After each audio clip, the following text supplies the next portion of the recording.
Hello friend, my name is Raghav Singh and welcome to my channel physics signal signal of success. तो इससे पिछले वाले class में हम लोगों ने थ्योरी वाला पार्ट सारा कुछ कवर कर लिया था। ठीक है, आज हम लोग स्टार्ट करते हैं मोल concept, that is mole concept part 1। हम लोग स्टार्ट करते हैं मोल कंसेप्ट पार्ट 1। जो अपना कौन सा पार्ट होगा भाई? ये न्यूमेरिकल पार्ट होगा, जिसमें हम न्यूमेरिकल वाली सारी चीज़ें करने वाले हैं। ठीक है, तो इससे पिछले वाले क्लास में हम लोगों ने जितना थ्योरी वाला पार्ट था, बेसिक कंसेप्ट ऑफ केमिस्ट्री में सारा कुछ हम लोगों ने क्या कर लिया, कवर कर लिया। ठीक है, तो इस वाले चैप्टर में मोल कंसेप्ट का ये पार्ट 1 है। ठीक है, पार्ट 1 है, जिसमें हम लोग कैलकुलेट करेंगे कि अगर कोई भी रिएक्शन होती है तो हम लोग मोल्स कैसे निकालेंगे, किसी का एटॉमिक वेट कैसे निकालेंगे, मॉलिक्यूलर वेट कैसे निकालेंगे। तो सारी चीज़ों के बारे में हम लोग यहाँ क्या करने वाले हैं, डिस्कस करने वाले हैं। ठीक है, तो शुरू करते हैं भाई। अब पहले तो बात कर लेते हैं क्या कि जैसे हम लोगों ने पढ़ा था एटम क्या होता है, हमने ये पढ़ा कि मॉलिक्यूल क्या होता है।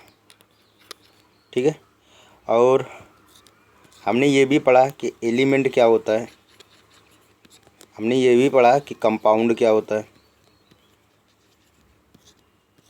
हमने पढ़ा एटम क्या होता है, मॉलिक्यूल क्या होता है, एलिमेंट क्या होता है और कंपाउंड क्या होता है। ठीक है, तो एटम क्या होता है? एटम क्या होता है? Smallest part of an element. किसी भी एलिमेंट का जो स्मॉलेस्ट पार्ट होगा उसको हम लोग क्या बोलेंगे? उसको हम लोग बोलेंगे एटम। जैसे मैं एग्जांपल की बात करूं, जैसे मेरे पास में हाइड्रोजन क्या है? हाइड्रोजन है। तो हाइड्रोजन मेरा क्या है? हाइड्रोजन एक एलिमेंट है। हाइड्रोजन क्या है? एलिमेंट है। अब बात करें कि इसके एटम्स की, तो इसके देखो, हाइड्रोजन का 3 आइसोटोप्स होते हैं। आइसोटोप्स क्या होता है आगे हम लोग बात करेंगे इसके बारे में। आइसोटोप्स 3 होते हैं, एक होता है 1H1, 1H2 एंड 1H3। तो ये तीनों क्या हैं? तीनों हाइड्रोजन के एटम हैं, तीनों हाइड्रोजन के ही एलिमेंट हैं, बट इनके एटम्स क्या हैं? अलग हैं। यहाँ पे हाइड्रोजन का एक अलग एटम है, यहाँ पे हाइड्रोजन का दूसरा अलग एटम है, यहाँ पे हाइड्रोजन का एक तीसरा एटम है। ठीक है, तो ये एक एटम हुआ हाइड्रोजन का, ये भी एक एटम हुआ हाइड्रोजन का, ये भी एक एटम हुआ किसका? हाइड्रोजन का। तो कहने का मतलब है, अगर मैं इसमें बात करूँ एलिमेंट की, तो एलिमेंट मेरा कौन सा है? H है। अगर मैं बात करूँ एटम्स की, तो एटम्स मेरे कितने हैं? 3 हैं, 1H1, 1H2 एंड 1H3। तो ये तीनों अलग अलग एटम हैं किसके? हाइड्रोजन के। बात करें मॉलिक्यूल की, तो मॉलिक्यूल के बारे में भी बता देते हैं। मॉलिक्यूल्स क्या होते हैं? जैसे मैंने यहाँ पे लिख लिया H2SO4। तो कई सारे एलिमेंट को मिलाकर क्या बनता है? मॉलिक्यूल बनता है। तो यहाँ पे ये क्या है? एक मॉलिक्यूल है किसका? H2SO4 का। H2SO4 का 1 मॉलिक्यूल है। अगर मैं बात करूँ एटम्स की कि कितने एटम्स हैं, तो हाइड्रोजन के कितने एटम्स हैं? 2 एटम्स हैं। सल्फ़र के कितने एटम्स हैं? 1। एंड ऑक्सीजन के कितने एटम्स हैं? 4। क्लियर हो गया? ठीक है, अब बात करते हैं कंपाउंड की। तो इसको हम लोग क्या बोल सकते हैं? इसको कंपाउंड भी तो बोल सकते हैं। तो इस सारी चीज़ों के बारे में हम लोगों ने बात कर लिया था पिछले लेक्चर में। ठीक है, तो जिसने भी नहीं देखा भाई जाके देख सकते हो थियरी वाला पार्ट, जिसमें हम लोग सारी चीज़ें कवर करके आए हुए हैं, जिसमें हम लोगों ने 5 लॉ पढ़े थे। ठीक है ना, law of mass conservation, law of multiple proportion, law of definite proportion and Avogadro's law and Gay Lussac's law. तो 5 लॉ हम लोगों ने पढ़ के आया हुआ था उसमें। तो पाँच लॉ बेसिकली हम लोगों को क्या बताते हैं कि कोई भी रिएक्शन अगर होती है तो क्या क्या चीज़ें हम लोग को देखने को मिलती हैं। ठीक है, अब करते हैं आगे बात। अब इस वाले चैप्टर में हम लोग बात क्या करेंगे कि अगर कोई भी रिएक्शन हो रही है तो उसमें जो चेंजेस हो रहे हैं उसको हम लोग न्यूमेरिकली कैसे कैलकुलेट करेंगे, दैट इज़ न्यूमेरिकल वाला पोर्शन इसमें हम लोग करने वाले हैं। कौन सा पोर्शन करने वाले हैं भाई? इसमें हम लोग न्यूमेरिकल वाला पोर्शन करने वाले हैं। ठीक है, बात कर लेते हैं। अब जैसे मैंने बताया कि भाई हम लोग एटम के बारे में पढ़ लिए हैं, तो अब एटम अगर कोई है तो उसका अपना मास होगा। Mass of law of mass conservation में हम लोगों ने पढ़ा था, दैट इज़ यहाँ से अगर एटम है तो इसका अगर मास होगा तो उसी को हम लोग क्या बोलेंगे, एटॉमिक मास। फिर बात का अगर मॉलिक्यूल होगा, मॉलिक्यूल होगा तो उसका भी अपना मास होगा, उसको हम लोग क्या बोलेंगे, मॉलिक्यूलर मास। अगर इसी मॉलिक्यूलर मास को हम लोग और क्या बोल सकते हैं, इसी मॉलिक्यूलर मास को हम लोग बोल सकते हैं मोलर मास। तो ये सारी चीज़ों के बारे में हम लोग बात करेंगे। तो बात करने से पहले हम लोग पहले डिफाइन करेंगे कि एटॉमिक मास होता क्या है। एटॉमिक मास होता क्या है, एटॉमिक मास के बारे में, ठीक है, देख लेते हैं। तो एटॉमिक मास जानने से पहले हम लोगों को ये पता होना चाहिए कि भाई रिलेटिव एटॉमिक मास क्या होता है, क्योंकि ये जब डिफ़ाइन किया गया है ना, तो रिलेटिव एटॉमिक मास को ही लेके डिफ़ाइन किया गया। क्योंकि जब डाल्टन्स आया हुआ था तो डाल्टन्स ने हम लोगों को ये बता दिया था कि कोई भी अगर कंपाउंड है, कोई भी कंपाउंड है, तो वो क्या होगा, अपने मास के सिंपल रेशियो में होगा, अपने मास के सिंपल रेशियो में होगा। किसने बताया था, डाल्टन्स ने बताया था, जो डाल्टन्स लॉ हम लोगों ने पढ़ा था, जहाँ पे मल्टीपल प्रोपोर्शनल की बात हम लोगों ने किया हुआ था, ठीक है। यहाँ पे अब क्या हुआ, सबसे पहले क्या किया गया कि रिलेटिव एटॉमिक मास, मैंने तुम लोगों को पिछले क्लास में भी बता रखा था कि रिलेटिव का मतलब क्या होता है। रिलेटिव का मतलब होता है किसी एक चीज़ का किसी दूसरे चीज़ से क्या करना, कंपैरिजन करना। किसी एक चीज़ का कंपैरिजन अगर हम दूसरे चीज़ से कर रहे हैं, उसको हम लोग क्या बोलते हैं, रिलेटिव। उसी क्या बोलते हैं, रिलेटिव। दैट इज़ 1 और 2 की हम लोग क्या किए हैं, यहाँ कंपैरिजन किए हैं। तो यहाँ से हम पता लगा सकते हैं कि 1 2 से कितना बड़ा है, या वो 2 1 से कितना छोटा है, ठीक है। तो कंपैरिजन करने का मतलब है कि कंपैरिजन कब करते हैं, जब दो चीज़ों को आपस में क्या करना हो, उसको रिलेट करना हो, ठीक है। तो सबसे पहले रिलेटिव एटॉमिक मास के बारे में जब हम लोगों को पता करना हुआ, तो रिलेटिव एटॉमिक मास के बारे में पता करने से पहले सबसे पहले इसको किस पे किया गया, हाइड्रोजन स्केल पे। तो हाइड्रोजन स्केल पे जब हम लोग अब रिलेटिव एटॉमिक मास है, दैट इज़ कंपेरिजन होगा किसी एक एलिमेंट का किससे, किसी दूसरे एलिमेंट से, किसी एक एलिमेंट का किसी दूसरे एलिमेंट में। अब बात यहाँ पे है किसकी, मास की। दैट इज अब इसमें कंपैरिजन किसका होगा, मास का कंपैरिजन होगा। किसका कंपैरिजन होगा, मास का कंपैरिजन होगा। तो अगर हम हाइड्रोजन स्केल पे बात करें तो रिलेटिव एटॉमिक मास क्या हो जाएगा, मास of one atom of an element. किसी भी एलिमेंट का, जो एलिमेंट हम ले रहे हैं, जिसका हम कंपैरिजन करने वाले हैं, ठीक है, उसका मास डिवाइड में किस स्केल पे ले रहे हो, हाइड्रोजन स्केल पे ले रहे हो, मास of one hydrogen atom. Clear. तो सबसे पहले किस पे लिया गया था, हाइड्रोजन स्केल पे। तो इसके बाद में इसको इम्प्रूव किया गया। इम्प्रूव करने के बाद इसको किस पे बनाया गया भाई, ऑक्सीजन स्केल पे। ऑक्सीजन स्केल पे जब बनाया गया, अब सीधी सी बात है, अगर ऑक्सीजन स्केल पे ले रहे हैं तो यहाँ पे नीचे डिवाइड में कौन आ जाएगा, ऑक्सीजन का आ जाएगा एटम। क्योंकि अब ऑक्सीजन से हम लोग कंपेरिजन कर रहे हैं, पहले वाले में हम लोग हाइड्रोजन से कंपेरिजन किए थे, इसलिए यहाँ नीचे में जो आया हुआ था डिनोमिनेटर में, मास ऑफ वन हाइड्रोजन एटम आया था। अभी दूसरे वाले में ऑक्सीजन स्केल पे ले रहे हैं, तो क्या लिखेंगे इसको, मास of one atom of an element divide में 1/16। क्योंकि यहाँ पे मास ऑफ वन हाइड्रोजन एटम क्या हो जाएगा, 1 के करीब होगा। तो भाई ये बताओ, मास ऑफ वन ऑक्सीजन एटम जितना होगा उसका 16वां भाग, तभी तो 1 के करीब आएगा भाई। कि ऑक्सीजन का जो एटॉमिक मास होता है कितना होता है, 16 के करीब होता है। आगे हम लोग जानेंगे इसको।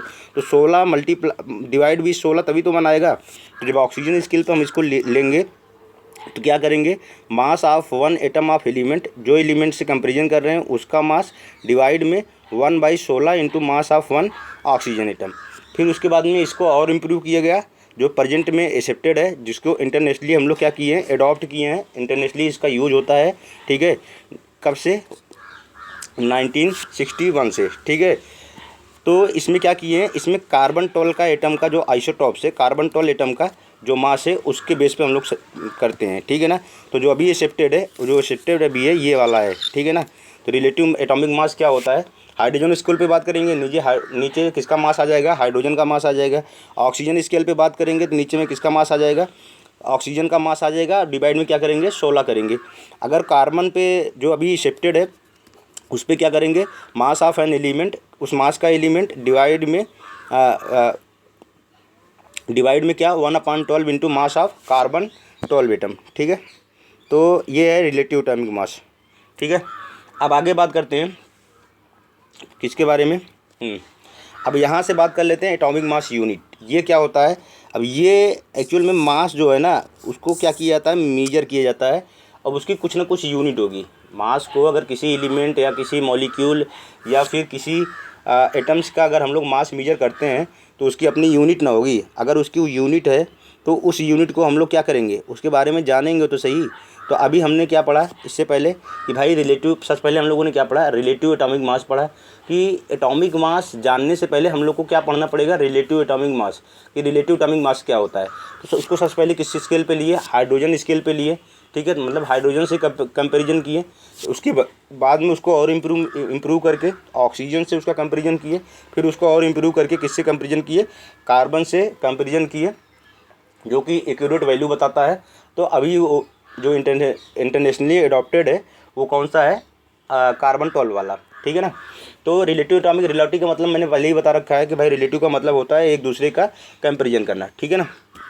अब बात करते हैं एटॉमिक मास यूनिट। ये क्या होता है, वन एटॉमिक मास यूनिट क्या होता है। ये एटॉमिक मास यूनिट क्या होता है जानते हो ना। ये एटॉमिक मास यूनिट जो होता है, बात करते हैं एटॉमिक मास यूनिट, इसको क्या बोलते हैं, AMU। ये क्या होता है atomic mass unit, that is 1 AMU जो होता है ना वो किसके इक्वल होता है, 1/12 इंटू C12 एटम का जो मास होता है उसके इक्वल होता है। कहने का मतलब सिंपल सा इतना है कि अगर मुझे 1 AMU की वैल्यू निकालनी होगी, 1 AMU की वैल्यू निकालनी होगी तो मैं क्या करूँगा, कार्बन 12 का मास लिखूँगा, कार्बन 12 का मास लिखूँगा और डिवाइड में कितना कर दूँगा, 12। कहने का मतलब ये हुआ है, जो यहाँ पे नीचे, जो यहाँ पे C12 ये लिखा हुआ है ना, ये वाला टर्म यहाँ पे देख रहे हो, ये वाला नीचे वाला टर्म जो लिखा हुआ है, यहाँ पे जो नीचे वाला ये टर्म लिखा है 1/12 into mass of 1 C12 atom, यही मेरा क्या है, यही किसके इक्वल होता है, 1 AMU। 1 AMU इसको बोलते हैं क्योंकि ये स्टैंडर्ड है। इसी के रिलेट में सारे जितने भी एलिमेंट हो, चाहे एटम्स हो चाहे जो भी हो, इसी के रिलेट में हम लोग उसका क्या करने वाले हैं, मास निकालने वाले हैं। ठीक है ना, इसके रिलेट में ही हम लोग उसका मास निकालने वाले हैं। तो अगर कोई बोले कि भाई 1 AMU क्या होता है, 1 एटॉमिक मास यूनिट क्या होता है, दैट इज़ कार्बन 12 का जितना मास होता है उसको हम लोग 12 से डिवाइड कर देंगे, जितनी वैल्यू आएगी वही किसके इक्वल होगी, 1 AMU के इक्वल होगी। और इसी का इसका यूज कहाँ पे होगा, इसका यूज होगा जब हम लोग मॉलिक्यूल या फिर एटम या फिर किसी का भी, जब हम लोग क्या लिख रहे होंगे, मास लिख रहे होंगे, तो उसको हम लोग क्या किस में कन्वर्ट करेंगे, AMU में कन्वर्ट करेंगे। ठीक है, देखते हैं आगे। तो इस कहने का मतलब है 1 atomic mass unit is defined as the mass exactly equal to 1/12 the mass of the carbon 12 atom. AMU is also known as unified mass. इसको क्या बोलते हैं, AMU को और क्या बोलते हैं, यूनिफाइड मास। इसको U से भी लिखते हैं। ठीक है ना। तो 1 AMU को किसके इक्वल होता है भाई, 1 AMU जो होता है इक्वल होता है, अगर मैं बात करूँ 1 AMU की वैल्यू कैसे निकालेंगे, तो अभी हम लोग पढ़ के आए हैं 1 AMU इज इक्वल टू क्या होता है भाई, C12 एटम का जितना मास है, C12 एटम का जितना मास है डिवाइड में कितने से, 12 से। इसको C12 का अगर मैं बात करूँ कि उसका मास कितना होता है, तो C12 एटम का मास जो होता है वो होता है 1.9924 मल्टीप्लाई विथ 10 की पावर -23 और डिवाइड में किससे करेंगे, 12 से डिवाइड करेंगे। तो ये जो वैल्यू निकल के आती है अपने पास में, ये जो वैल्यू निकल के आती है अपने पास में, कितनी निकल के आती है भाई, ये वैल्यू निकल के आती है 1.66 इंटू 10 की पावर -24 ग्राम। क्लियर। तो डेट इज़ ये जो लिखा हुआ है ये कि 1 AMU की वैल्यू कितनी होती है, 1.6056 इतना आएगा। ये जो मैंने अभी लिखा हुआ है कैसे आया कि जो कार्बन 12 का मास है उसमें हम 12 का डिवाइड कर देंगे तो मुझे AMU की वैल्यू निकल के आएगा, अब पता चल जाएगी। ठीक है ना। और AMU को क्या बोलते हैं, एटॉमिक मास भी बोलते हैं। हाँ, AMU को एक चीज़ और बोलते हैं क्योंकि ये डाल्टन से रिलेट करके बताया था, इसको 1 डाल्टन भी बोलते हैं। क्या बोलते हैं, 1 डाल्टन। और 1 डाल्टन को कैसे लिखते हैं, DA, 1 डाल्टन। तो AMU को क्या बोलते हैं, 1 डाल्टन भी बोलते हैं। क्लियर। ठीक है। तो यहाँ तक चीज़ समझ में आ गई। जैसे यहाँ पे the mass of atom of hydrogen, mass of atom of hydrogen कितना होता है, इतना होता है। तो mass of hydrogen atom in terms of AMU कैसे लिखेंगे हम लोग, 1 पॉइंट, भाई ऊपर जो जिस एलिमेंट का निकाल रहे हो डिवाइड में क्या, AMU। यही तो पढ़ के आए हो अभी ये पीछे में कि भाई अगर रिलेटिव एटॉमिक मास मुझे निकालना हो तो मुझे अगर हाइड्रोजन का कंपेरिजन करना है किससे, कि कार्बन से करना है, तो मैं कंपेरिजन करूँगा तभी तो ये एक्चुअल में जो लिखा हुआ है the mass of an atom of hydrogen, ये केवल एक एटम, हाइड्रोजन के एक एटम का मास कितना होता है 1.6736 इंटू 10⁻⁻24 इतना ग्राम, ठीक है। और बात करें the mass of hydrogen atom in the terms of MU, that is ये रिलेटिव एटॉमिक मास ऑफ किसका, एच एटम का। रिलेटिव एटॉमिक मास निकालेंगे तो भाई रिलेट ना करेंगे, किससे करेंगे, कार्बन 12 से करेंगे। अभी तो निकाल के आए हो कि नीचे में भाई ये जो होता है इसी को तो 1 एमयू बोलते हैं। इस वाले को हम लोग क्या बोलते हैं, 1 एमयू तो बोलते हैं यहाँ पे। और 1 एमयू की वैल्यू अभी तो बता रखी है भाई, 1 पॉइंट कितना होता है 1.66056 इंटू 10⁻⁻। अगर मैं शॉर्ट में बात करूँ तो मैं बात ये करूँगा कि 1.66 इंटू 10⁻⁻24 ग्राम। अब बताओ 1.6736 इंटू 10⁻⁻24 ग्राम उस एलिमेंट का, जिस एलिमेंट का तुम रिलेटिव एटॉमिक मास निकालना चाहते हो उसका मास, डिवाइड में 1 MU that is C12 atom divide with 12, यही तो नीचे आएगा, दैट इज 1 एमयू नीचे आएगा। तो 1.66056 इंटू 10⁻⁻20 इसको जब हम कैलकुलेट करेंगे तो तकरीबन कितना आता है, वो आता है 1.0078। इसको हम लोग, और अगर इसको हम लोग एग्जैक्ट करके लिखेंगे तो ये कितना आ जाएगा 1.008 एमयू। ये एक्चुअल में क्या है 1.008 एमयू, ये एटॉमिक मास है, रिलेटिव एटॉमिक मास है किसका, हाइड्रोजन एटम का। अब रिलेटिव एटॉमिक मास की बात कर रहा हूँ, जिसका मतलब इसका कंपैरिजन किससे हुआ है, कार्बन 12 एटम से इसका कंपैरिजन हुआ है। क्लियर। अब एक चीज़ और देखना है कि भाई रिलेटिव एटॉमिक मास जब हम लोग निकालेंगे तो बताओ यहाँ ग्राम से ग्राम कैंसिल हो गया, तो इसका मतलब जब भी रिलेटिव एटॉमिक मास लिखा जाएगा तो उसकी क्या होगा, कोई यूनिट नहीं होगा, यूनिट लेस होगा। वो क्यों होगा, दिख भी रहा है क्यों होगा, ठीक है। तो हम लोगों ने देख लिया भाई एटॉमिक मास यूनिट क्या होता है, ठीक है, कैसे निकालते हैं इसको ये भी देख लिया मैंने, ठीक है। आगे बात करते हैं अब आगे हम लोग बात करते हैं ये रिलेटिव मॉलिक्यूलर मास जानने से पहले हम लोग देख लेते हैं रिलेटिव, यहाँ से हम लोग देख लेते हैं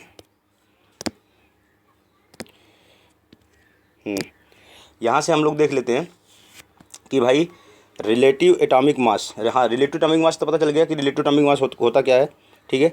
अभी पढ़ के आए हैं रिलेटिव एटॉमिक मास क्या होता है, कि भाई रिलेटिव एटॉमिक मास क्या होगा कि जो भी मास, जिस एलिमेंट का हम लोग मास निकालना चाहते हैं डिवाइड में 1 एमयू। और 1 एमयू क्या होता है कि कार्बन 12 का जितना मास है उसको 12 से डिवाइड करेंगे तो जितनी वैल्यू होगी वो क्या हो जाएगी 1 एमयू, और उसकी वैल्यू कितनी निकल के आती है 1.66 into 10⁻⁻24 gram.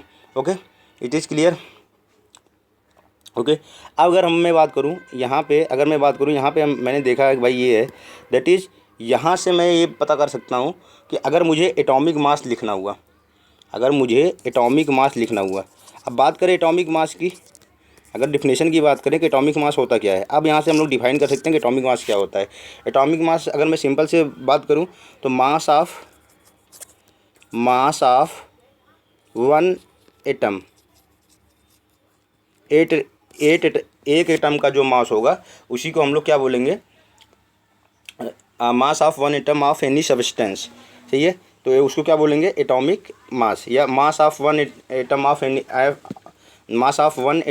An element. Clear. तो अगर मैं एटॉमिक मास की बात यहाँ करूँ तो अभी हम लोगों ने पढ़ा था कि भाई रिलेटिव एटॉमिक मास जो होता है क्या होता है, मास ऑफ एन एलिमेंट जिसका निकालना चाहते हैं डिवाइड में मास ऑफ C12 एटम का कितना into 1/12, that is C12 atom के मास में जब 12 का हम लोग डिवाइड करते हैं उसको हम लोग क्या बोलते हैं relative atomic mass. That is, इसको मैं और सिंप्लीफाई करके लिखूँ तो मैं क्या लिख सकता हूँ कि relative atomic mass is equal to mass of N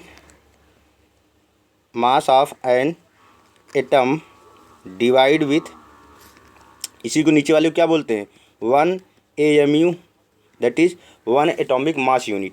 अगर मैं यहाँ से ये डिफाइन करना चाहूँ कि भाई एटॉमिक मास क्या होता है, तो एटॉमिक मास हम लोगों को पता चल गया कि किसी भी एक एटम का जितना जो भी मास होता है, उसको हम लोग क्या बोलते हैं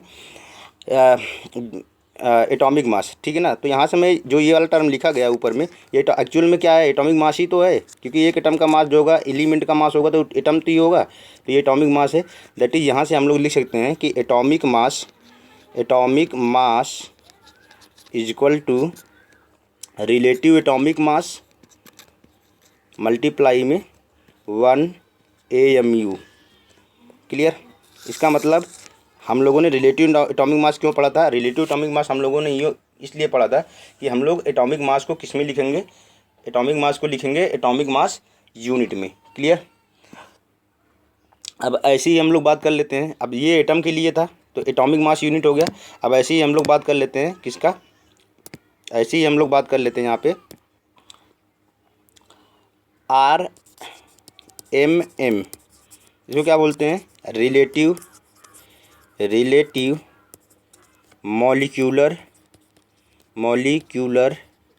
मास। क्या बोलेंगे, रिलेटिव मॉलिक्यूलर मास। ठीक है। अब जो रिलेटिव एटॉमिक मास था एटम के लिए बात कर रहे थे, यहाँ पे किसके लिए बात करेंगे, मॉलिक्यूल के लिए बात करेंगे। अब मॉलिक्यूल में पता है कि बहुत सारे क्या होते हैं, एटम से मिलकर क्या बनता है भाई, मॉलिक्यूल बनता है। ठीक है। तो जब अगर इसको हम लिखेंगे दैट इज RMM लिखेंगे, रिलेटिव मॉलिक्यूलर मास अगर लिखेंगे तो सेम वही क्राइटेरिया अपनाना है। ऊपर क्या लिखेंगे, मास of one molecule, mass of one molecule of any substance divide में किसका डिवाइड करेंगे, जिसके रिलेट में ले रहे हैं, that is 1/12 into mass of C12 atom. बिल्कुल सेम चीज़ वैसे ही करना है, बस ऊपर में जहाँ पे यहाँ पे क्या आ रहा था भाई, यहाँ पे 1 एटम का मास आ रहा था किसी भी सब्सटेंस का, यहाँ पे किसका मास आ जाएगा अब, क्योंकि रिलेटिव मॉलिक्यूलर मास लिख रहे हैं तो 1 मॉलिक्यूल का मास आ जाएगा। क्लियर हो गया। तो यहाँ से हम लोग इसको और सिंप्लीफाई करके लिखेंगे तो क्या लिख सकते हैं कि relative molecular mass is equal to, अब ऊपर वाला लिखा है mass of one molecule of any substance, इसी यही तो क्या है, मॉलिक्यूलर मास है, that is molecular mass of any substance divide में नीचे क्या लिखेंगे 1 AMU। क्लियर। नीचे डिवाइड में क्या लिखेंगे 1 AMU। कहने का मतलब क्या हुआ है, यहाँ से हम लोग क्या लिख सकते हैं, यहाँ से ये लिख सकते हैं कि अगर रिलेट करना हो कि भाई अच्छा मॉलिक्यूलर मास क्या होता है ये भी जान लेते हैं, मॉलिक्यूलर मास क्या होता है इसको भी जान लेते हैं। देखो रिलेटिव मॉलिक्यूलर मास एक अलग चीज़ है, मॉलिक्यूलर मास एक अलग चीज़ है। मॉलिक्यूलर मास का अपना एक यूनिट होगा, क्योंकि ग्राम में मेजर किया जाएगा, हो सकता है कि यूमी में मेजर किया जाए, लेकिन रिलेटिव एटॉमिक मास में क्या होता है, ऊपर नीचे हम लोग कंपेरिजन करते हैं, तो ऊपर जो यूनिट रहती है नीचे भी वही यूनिट रहती है, तो दोनों यूनिट आपस में क्या हो जाती है, कट जाती है। इसलिए रिलेटिव एटॉमिक मास की बात करूँ चाहे रिलेटिव मॉलिक्यूलर मास की बात करूँ, मतलब रिलेटिव जहाँ पे भी आएगा वो क्या होगा, यूनिट लेस होगा, क्योंकि कंपेरिजन हुआ तो ऊपर और नीचे दोनों टर्म क्या हो जाएंगे, कट जाएंगे। ठीक है ना। तो मॉलिक्यूलर मास की बात करूँ, जैसे मैंने एटॉमिक मास के बारे में बताया था कि मास ऑफ वन एटम, अब मॉलिक्यूलर मास की बात करेंगे तो क्या हो जाए, मास of one molecule of any substance, कि किसी भी सब्सटेंस के 1 मॉलिक्यूल का जो मास होगा उसी को हम लोग क्या बोलेंगे, मॉलिक्यूलर मास। अभी हम लोगों ने पढ़ा है कि भाई मॉलिक्यूलर मास को हम लोग क्या लिख सकते हैं, molecular mass is equal to क्या होता है, relative molecular mass RMM multiply 1 AMU, और 1 AMU की वैल्यू कितनी होती है अभी पीछे बता रखा है मैंने, 1.66 इंटू 10⁻⁻24 ग्राम। क्लियर, समझ में आ गया यहाँ पे। और इस मॉलिक्यूलर मास को हम लोग क्या बोल सकते हैं, इसको मोलर मास भी बोल देते हैं हम लोग, क्या बोल देते हैं भाई, मोलर मास भी बोल देते हैं। ठीक है। तो यहाँ तक ये चीज़ समझ में आ गई कि मॉलिक्यूलर मास क्या होता है, ये सब सारी चीज़ समझ में आ गई, एटॉमिक मास क्या होता है। ठीक है। अब यहाँ से अगला वाला जो टर्म हम लोग बात करने वाले हैं, वो बात करने वाले सबसे इंपॉर्टेंट टर्म है, वो इसका नाम है क्या, मोल। मोल क्या होता है भाई। ठीक है। मोल क्या होता है, अभी इसमें क्या लिखा है उससे हम तो लेना देना नहीं है, अभी मैं जो लिख रहा हूँ उससे सुनो पहले। ठीक है। It is the amount of substance substance 6.023 into 10⁻23 particles. Particles भी बोल देते हैं, एंटिटीज भी बोल देते हैं, एंटिटीज। अब यहाँ से समझ लेना मोल एक्चुअल में होता क्या है। पहले तो मोल की ज़रूरत क्यों पड़ी, क्योंकि मोल की ज़रूरत इसलिए पड़ी कि जितनी सारी चीज़ें होती हैं, चाहे वो एटम्स हो, मॉलिक्यूल्स, चाहे जितनी भी सारी चीज़ें को बात हम किस में करने वाले हैं, मोल में बात करने वाले हैं। ठीक है ना। मोल होता क्या है, किसी भी सब्सटेंस का क्या बताता है, ये अमाउंट बताता है। किसी भी सब्सटेंस का क्या बताएगा भाई, ये अमाउंट बताएगा कि किसी भी सब्सटेंस का अमाउंट कितना है, किसी भी सब्सटेंस का अमाउंट कितना है। और कितना कितना amount, that is 6.023 into 10⁻23 particle. अब ये 6.023 इंटू 10⁻23 पार्टिकल ये एक्चुअल में है क्या, इसको हम लोग समझते हैं पहले अच्छे से। ठीक है ना। पहले यहाँ पे जो डिफिनेशन लिखा है उसको एक बार देख लेते हैं। A mole is the amount of substance that contains as many entities, वो चाहे एटम्स हो, मॉलिक्यूल्स हो, or other particle, as there are atoms exactly 0.012 kg और 12 ग्राम ऑफ कार्बन आइसोटोप्स। कहने का मतलब क्या हुआ है कि कार्बन 12 के 12 ग्राम एटम में, कार्बन 12 के 12 ग्राम एटम में जितने होंगे, जितने क्वांटिटी होगी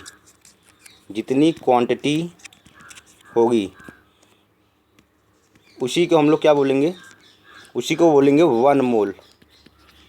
तो अगर मैं बोलूँ कि 1 मोल में कितनी क्वांटिटी हुई, तो ये जो कार्बन 12 के 12 ग्राम एटम में अगर मैं पूछूं कि कितनी क्वांटिटी है, तो कितनी क्वांटिटी है, 6 ये वाला नंबर 6.023 इंटू 23 पार्टिकल्स या एंटिटीज हैं। ठीक है ना।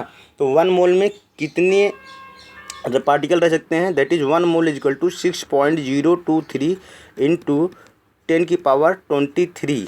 इतना बड़ा नंबर है, देख भी सकते हो भाई कितना बड़ा नंबर है ये। 1 मोल में इतने पार्टिकल रहेंगे, इतने पार्टिकल बोल लो या एंटिटीज बोल लो, कुछ भी बोल लो। अब मैं सिंपल सा बताता हूँ कि अब क्या बताता है, ये अमाउंट बताता है किसी सब्सटेंस का। और ये कहाँ से निकल के आया, इसको देखने वाली बात है कि भाई अगर मैं बोलूँ 1 मोल एटम,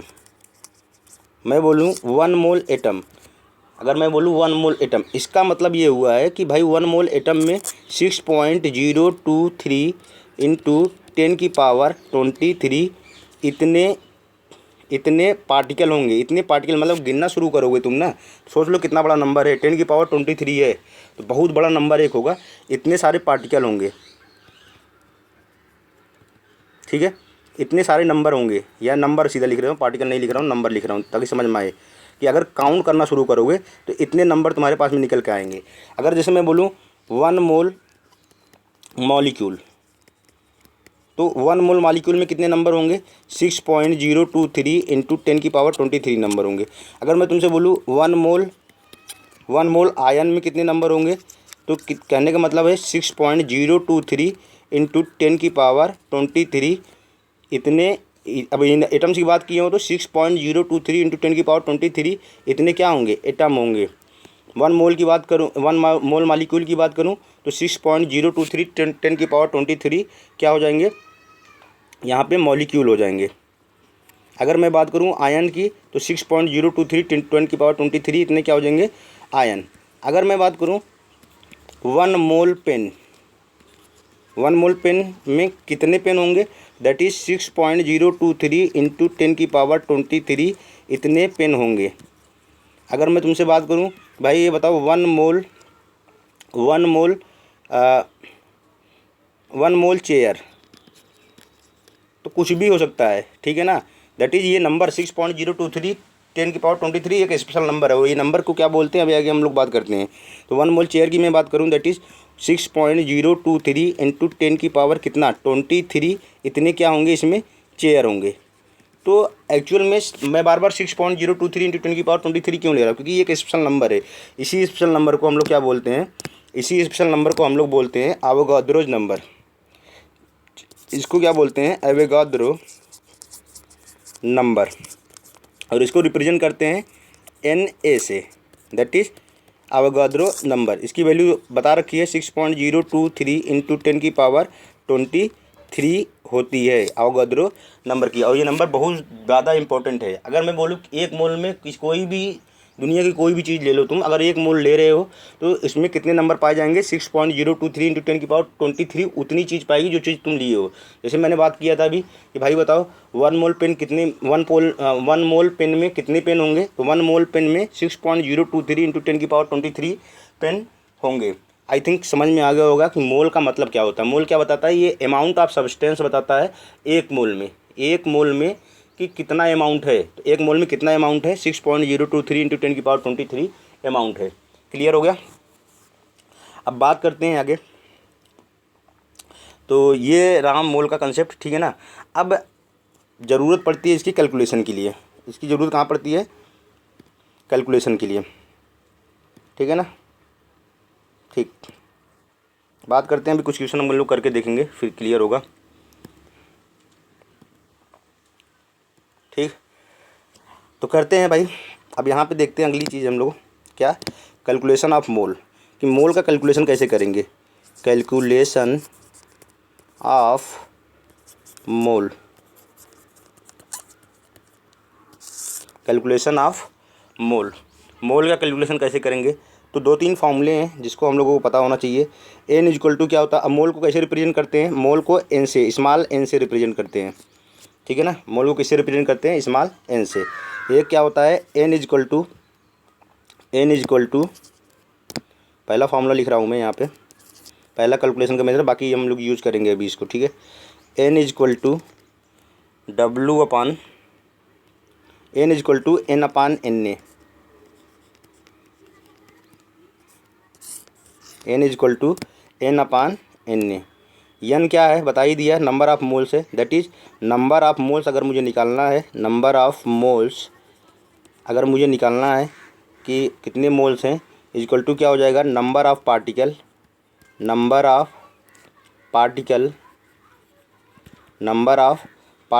डिवाइड में क्या, Avogadro number, that is n की वैल्यू कितनी होती है, 6.023 इंटू 10⁻23।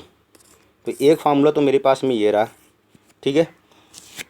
एक फार्मूला तो मेरे पास में ये रहा कि नंबर ऑफ मोल्स अगर मुझे निकालने हैं, अगर मुझे किसी का नंबर पता है तो इजीली मैं निकाल सकता हूँ कि कितने मोल होंगे। वैसे भी करके देख सकते हो भाई कि यहाँ से ये बता दो, यहाँ से अगर मैं बात करूँ, अभी हम लोगों ने बताया था कि एक मोल में कितने नंबर, एक मोल में 6.023 इंटू 10⁻24 पार्टिकल, इतने पार्टिकल हैं, ठीक है।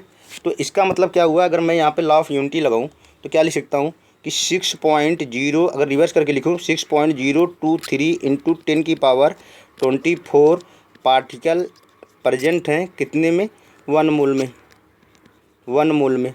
तो मैं अगर ये बताऊँ कि एक पार्टिकल कितने में होगा, भाई बताओ एक पार्टिकल कितने में होगा, तो ये कितना हो जाएगा, 1 अपान में कितना नीचे आ जाएगा, कितना 6.023 इंटू 10⁻23, ये 24 कहाँ लिखा हूँ भाई, 23 होगा यहाँ पे ना, ठीक है। तो अब मैं ऐसे ही n पार्टिकल के लिए लिख सकता हूँ कि भाई n पार्टिकल में कितना प्रेजेंट होगा, तो n से मल्टीप्लाई, अगर मैं बात करूँ n पार्टिकल में कितना मोल होगा, n पार्टिकल में कैपिटल N लिख रहा हूँ इसको, नहीं तो कन्फ्यूजन हो जाएगा भाई। कैपिटल N पार्टिकल में कितने मोल होंगे, दैट इज़ n का मल्टीप्लाई हो जाएगा, नीचे में Avogadro number n upon n, तो इसका मतलब n पार्टिकल में कितने मोल हो गए, n अपान n। तो यहाँ ये तो फार्मूला आ गया है कि n इक्वल टू कितना होता है, n अपान में n, ठीक है। तो ये जी कहीं अलग से नहीं आया हुआ है, उसी से आया हुआ है। तो n इक्वल टू हम लोग नंबर ऑफ मोल्स हम लोग को निकालना हो तो कितने पार्टिकल हैं डिवाइड विथ क्या, एवोगाद्रो नंबर से हम लोग इसको निकाल सकते हैं, ठीक है ना। बात करते हैं दूसरे कैलकुलेशन की, ठीक है। और कैसे हम लोग निकाल सकते हैं मोल्स, और हम लोग मोल्स कैसे निकाल सकते हैं। मोल निकालने का एक दूसरा तरीका हमारे पास में क्या है कि भाई जब हम लोगों को क्या पता हो, W पता हो, दैट इज़ वेट पता हो, वेट पता हो या फिर मास पता हो, वेट पता हो या फिर क्या पता हो, मास पता हो, और क्या पता हो, एम पता हो। एम का मतलब मॉलिक्यूलर मास पता हो, मॉलिक्यूलर मास पता हो, या फिर क्या पता हो, ए पता हो, दैट इज़ एटॉमिक मास पता हो, एटॉमिक मास पता हो। कहने का मतलब अगर मैं सिंपल सी बात लिखूं तो मैं सीधे लिख सकता हूं कि number of moles small N is equal to क्या होता है, डब्लू अपान एम। क्या होता है, डब्लू अपान एम। ये किसके लिए होता है भाई, ये होता है किसके लिए, मॉलिक्यूल के लिए। किसके लिए होता है, मॉलिक्यूल के लिए होता है। मॉलिक्यूल के लिए मैं क्यों बोल रहा हूँ, क्योंकि नीचे एम आया है, एम का मतलब क्या होता है, मॉलिक्यूलर मास, क्योंकि मॉलिक्यूल का ही ना मॉलिक्यूलर मास होगा। दैट इज, इसको मैं अगर लिखना चाहूँ तो मैं लिख सकता हूँ number of moles, number of moles is equal to क्या हो जाएगा, वेट, वेट अपान में क्या, मोलर मास या फिर मॉलिक्यूलर मास। इससे पहले मैंने बता रखा था कि भाई मॉलिक्यूलर मास को ही क्या बोलते हैं, मोलर मास बोलते हैं। अच्छा, एक चीज़ और बात कर लेते हैं यहीं पे कि अगर मैं यूनिट की बात करूं, अगर मैं यूनिट की बात करूं मोल्स की, तो unit of moles, unit of moles, moles की यूनिट क्या हो जाएगी, इसको बोलते हैं, इसको लिखते हैं MOL से। इसको क्या लिखते हैं, MOL से। बाकी अभी हम क्वेश्चन करेंगे तो खुद ही समझ में हम लोगों को आ जाएगा कि कैसे इसको क्या करते हैं, कैलकुलेट करते हैं। ठीक है ना। तो ये तो रहा मॉलिक्यूल के लिए। सिंपली ऐसे ही मैं किसके लिए कैलकुलेट कर सकता हूँ भाई, एटम के लिए कैलकुलेट कर सकता हूँ। किसके लिए कैलकुलेट कर सकता हूँ, एटम के लिए मैं कैलकुलेट कर सकता हूँ। अगर बात करूँ एटम की, एटम के लिए अगर कैलकुलेट करूँगा तो सिंपल सा वही चीज़ आ जाएगा, N इज इक्वल टू क्या हो जाएगा, वेट, वेट ऑफ किसका, जो वेट हम लोग को क्या होगा, गिवन दिया हुआ होगा, जो गिवन वेट होगा और डिवाइड में क्या हो जाएगा, मॉलिक्यूलर मास की जगह पे क्या आ जाएगा, ए आ जाएगा, that is atomic mass. N is equal to W upon A भी लिख सकते हैं, किसके लिए, एटम के लिए। That is number of moles, number of moles is equal to weight, जो गिवन वेट होगा, divide with atomic, atomic mass, divide with atomic mass. ये कब, जब वेट गिवन हो, जब वेट गिवन हो तब के लिए। ठीक है। अब आगे बात कर लेते हैं कुछ और चीज़ होगा। ठीक है ना। तो यहाँ से हम लोग कुछ क्वेश्चन एक आध दो कर लेते हैं, फिर उसके बाद में क्लियर होगा हम लोगों को कि कैसे चीज़ों को यूज करते हैं। ठीक है। ओके, देख लेते हैं क्वेश्चन को भाई।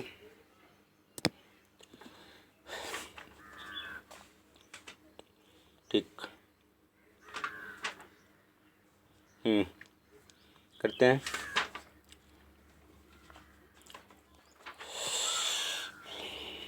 तो यहाँ से देखते हैं हम लोग, फिर क्वेश्चन कर लेते हैं, उसके बाद में और सारी चीज़ें क्लियर हो जाएंगी आराम से।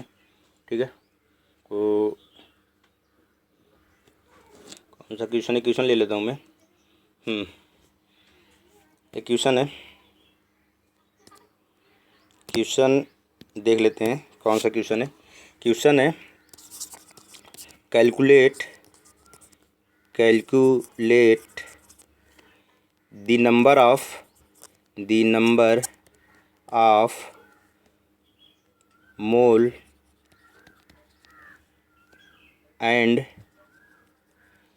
Number of molecule, number of molecule, molecule of 64 gram oxygen. Calculate the number of moles and number of moles of molecule of 64 gram of oxygen. तो भाई सीधी सी बात है, पहले तो मोल कैलकुलेट कर लेते हैं। हम लोग के पास में फॉर्मूला पता है कि भाई जब वेट गिवन हो तो गिवन वेट W कितना है भाई, W है 64 ग्राम। ठीक है। अब ऑक्सीजन क्या है, ऑक्सीजन मॉलिक्यूल। अब ऑक्सीजन अगर मॉलिक्यूल है तो मॉलिक्यूल क्या होता है, डायटोमिक होता है। एटम होता है तो केवल ऑक्सीजन एटम होता है। तो यहाँ पे एक चीज़ याद रखना कि भाई ये मॉलिक्यूल की बात कर रहा है, तो ऑक्सीजन मॉलिक्यूल कब बनेगा, जब क्या हो जाएगा, O2 हो जाएगा। क्या क्या हो जाएगा, O2। और मॉलिक्यूलर मास किसी भी एटम का क्वेश्चन में हमेशा गिवन रहेगा। यहाँ पे नहीं गिवन है, उसको टेंशन मत लेना। ठीक है ना। तो तुम्हारे पास में जब क्वेश्चन आएगा तो वहाँ पे मॉलिक्यूलर मास उसका क्या रहेगा, लिखा हुआ रहेगा। तो मुझे पता है कि एक ऑक्सीजन का कितना होता है, एक ऑक्सीजन का कितना होता है 16। तो ये 16 तुम्हारे पास में गिवन रहेगा, कहाँ पे, क्वेश्चन में गिवन रहेगा। ठीक है। तो अब ऑक्सीजन, ये दिमाग तुमको लगाना पड़ेगा कि भाई मॉलिक्यूल की बात कर रहा है, दैट इज़ ऑक्सीजन जब भी होगा मॉलिक्यूल में क्या हो जाएगा O2। तो क्या हो जाएगा ये ऑक्सीजन का मॉलिक्यूलर मास मैं निकाल लूँगा, तो मोलर मास या मोलर मास भी बोल सकते हो या मॉलिक्यूलर मास भी बोल सकते हो। मोलर मास ऑफ ऑक्सीजन कितना हो जाएगा 16, 2 ऑक्सीजन का कितना हो जाएगा 32, और 32 क्या AMU, ठीक है। तो 32 ये हो गया, या 32 ग्राम बोल सकते हो, अभी मैं समझाता हूँ उसको कैसे होगा वो, ठीक है। तो यहाँ से W मेरे पास में दिया है, मोलर मास मैंने निकाल लिया है, नंबर ऑफ मोल्स निकालना मेरे लिए आसान है, W/M। W कितना गिवन है 64, और डिवाइड में कितना 32, दैट इज़ कितना आ गया 2 मोल आ गए। कितने मोल आ गए भाई 2 मोल आ गए। अब मुझसे ये पूछ रहा है कि 2 मोल में कितने मॉलिक्यूल होंगे, नंबर ऑफ़ मॉलिक्यूल्स भी तो पता करना है कि भाई कितने मॉलिक्यूल्स होंगे। तो मेरे पास में एक शॉर्टकट तरीका है, चाहे उसको मैं अप्लाई करूं, चाहे मेरे पास में फार्मूला वाला है उसको अप्लाई करूं। तो शॉर्टकट वाला देख लेते हैं। हम लोग को पता है, अभी पढ़ के आए हैं कि 1 मोल में किसी भी चीज़ की संख्या कितनी होती है भाई N मॉलिक्यूल, अवोगाद्रो नंबर के दैट इज 6.023 × 10⁻23 के बराबर होती है। तो 1 मोल में कितने पार्टिकल होंगे N मॉलिक्यूल होंगे। बात मॉलिक्यूल की हो रही है, मॉलिक्यूल लगाएंगे। आयंस की बात होती है तो आयंस लिखते, जो भी चेयर की बात होती है चेयर लिखते। तो 1 मोल में N मॉलिक्यूल, तो 2 मोल में क्या हो जाएगा 2 से मल्टीप्लाई नहीं कर दोगे, 2 मोल में कितने मॉलिक्यूल हो जाएंगे 2 मोल में कितने हो जाएंगे 2 मॉलिक्यूल, 2 क्या मॉलिक्यूल। क्लियर हो गया। अब इसको हम फार्मूले से भी लिख सकते हैं। फार्मूला लगाओगे तो क्या लिखोगे, number of moles equal to क्या हो जाएगा नंबर अपान में N इक्वल टू कितना N/N, दैट इज N की वैल्यू कितनी है 2 इक्वल टू N अपान में N। तो कितने निकल के आ जाएंगे N की वैल्यू 2 हो जाएगा। कितना हो जाएगा 2 ठीक है। तो आगे हम लोग देख लेते हैं दूसरा क्वेश्चन क्या है भाई, एक क्वेश्चन और देख लेते हैं। तो इजीली हम लोग कैलकुलेट कर सकते हैं, ठीक है ना। एक क्वेश्चन और करके देख लेते हैं हम लोग, एक क्वेश्चन करके देख लेते हैं। क्वेश्चन क्या है, calculate the number of Cl- and Ca+2 ions in 222 gram of CaCl2। Calculate number of molecules पता करने हैं आयंस के Cl- और Ca+2 आयंस के, कितने में 222 ग्राम में।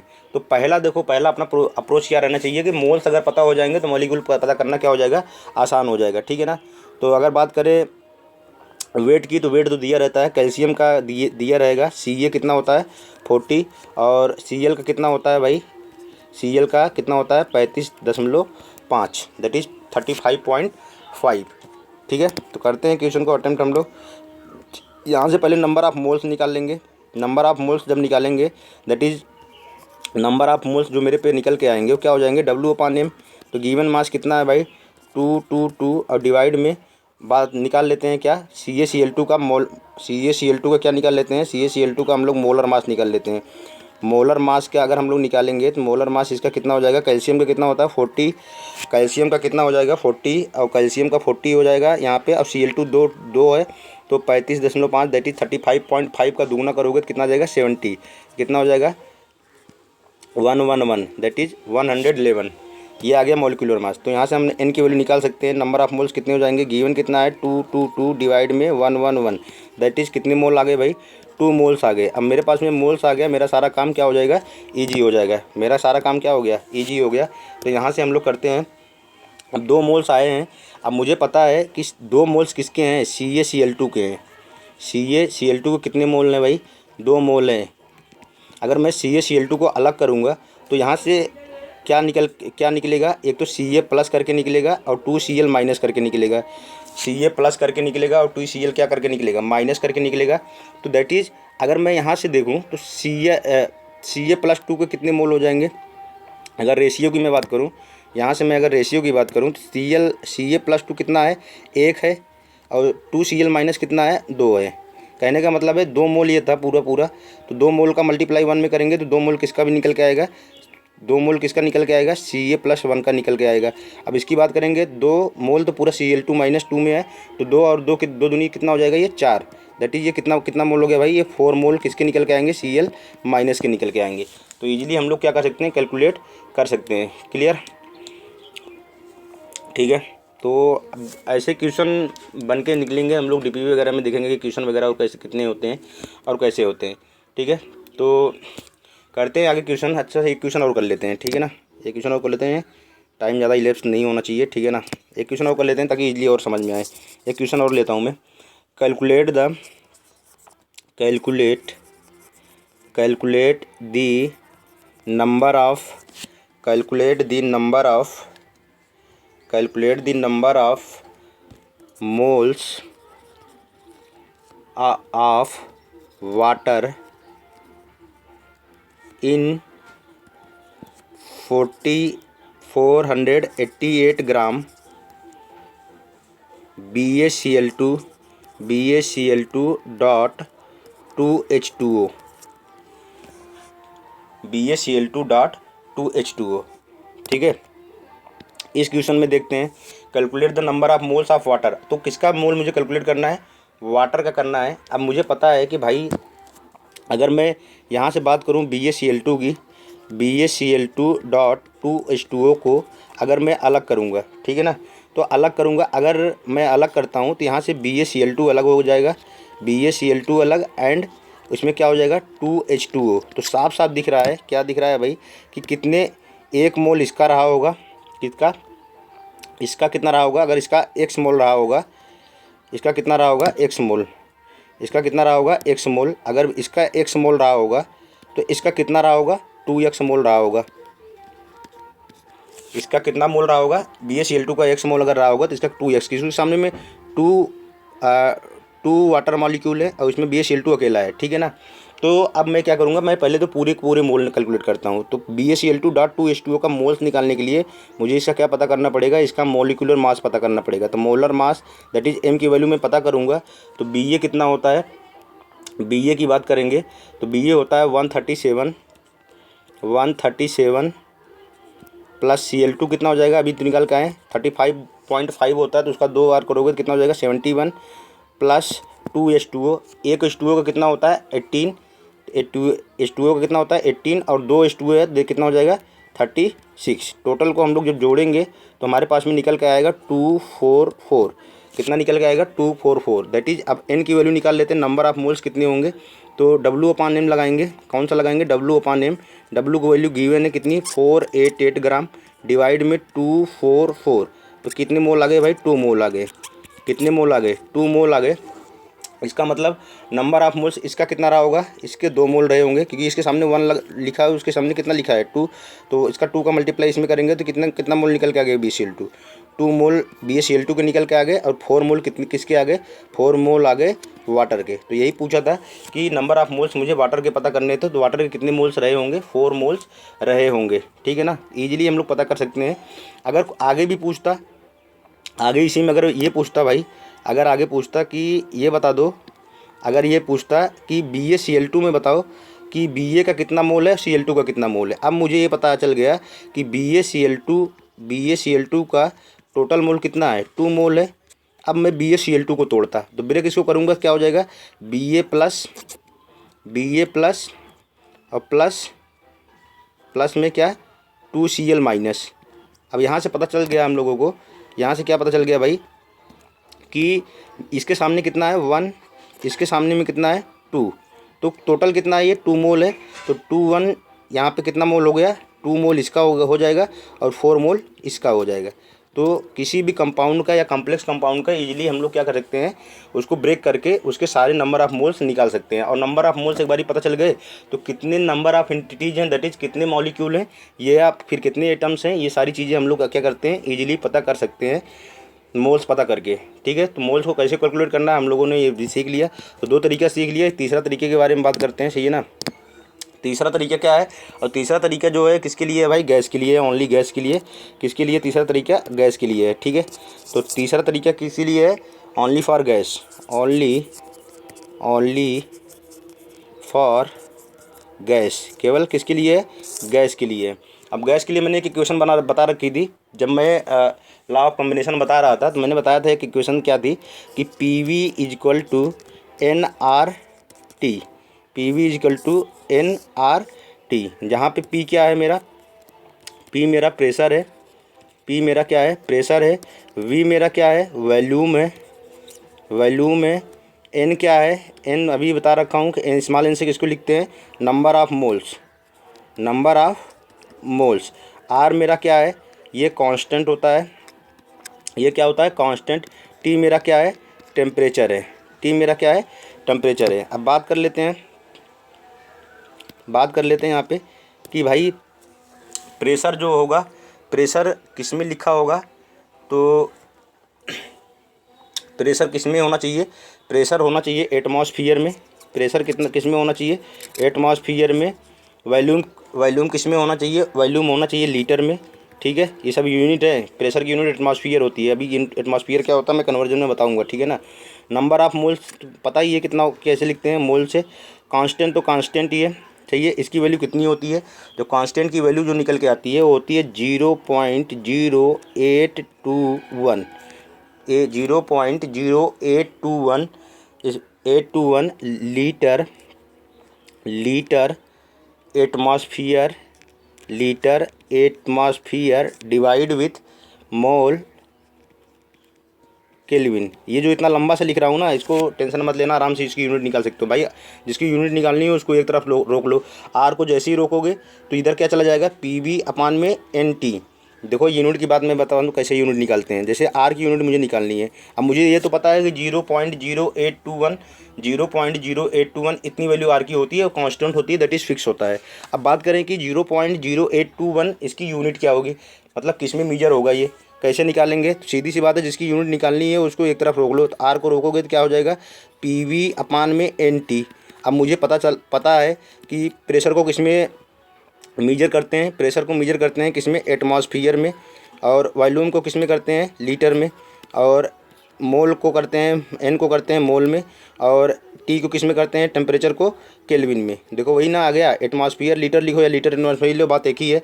तो यूनिट आराम से हम लोग क्या कर सकते हैं, निकाल सकते हैं, ठीक है ना। तो P V is equal to N R T जो है हम केवल गैस के लिए यूज करेंगे, ठीक है। तो नंबर ऑफ मोल्स यहाँ से निकालना अगर होगा हम लोगों को, P V is equal to N R T से अगर मुझे नंबर ऑफ मोल्स कैलकुलेट करने हुए तो मैं क्या लिखूंगा, पहले तो मुझे पता होना चाहिए P V is equal to N R T, ये इक्वेशन पता होनी चाहिए। तो यहाँ से एन की वैल्यू अगर निकालनी हुई तो एन इज इक्वल टू क्या हो जाएगा भाई, पी वी अपान में क्या, पी वी अपान में are T, P V upon में क्या, are T, P V upon में आर टी लिख के हम लोग नंबर ऑफ मोल्स क्या कर सकते हैं, कैलकुलेट कर सकते हैं, ठीक है ना।